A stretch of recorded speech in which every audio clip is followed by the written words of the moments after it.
I think people, right, they're always trying to protect themselves. Rightfully so. And this is a process that most people have not gone through. And if you have gone through it, it's not like you've done this 50 times or Right. 10 times. Right? Maybe, you've bought and sold 5 or 6 homes, but maybe you've only built one or never built one before. Right.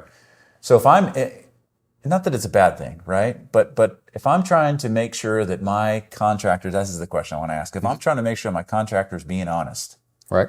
what are those things? What are those triggers? What are those things that I'm looking for in the bid, in the process, in the budget, to make sure that I'm not being taken advantage of in this process? Well, I think first and foremost, like I mentioned in another episode, was client references. Okay.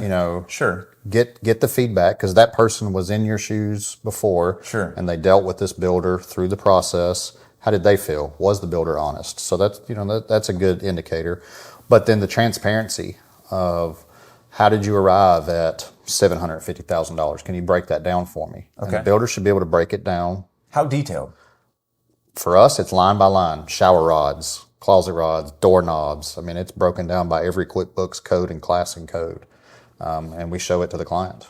And and that should be an expectation. You believe? I believe it should be. Yeah. You believe that the builder should be providing a line item, detailed bid of everything going on. Right. I mean, yes, because especially if there's a construction loan, that builder has to provide that document to the bank to get an appraisal. Yep. So it's been created.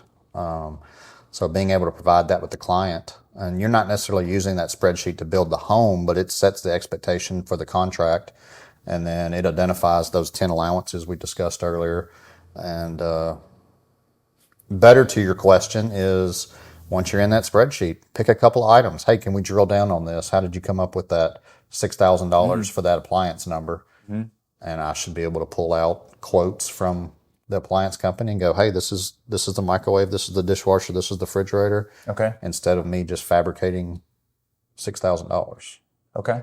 Someone wants to get their own appliances. Someone Right. wants to buy their own, source their own materials, because they think maybe, you're adding a percentage on top of it. Right. Does that make sense? Right. Yeah. The lumber itself is X.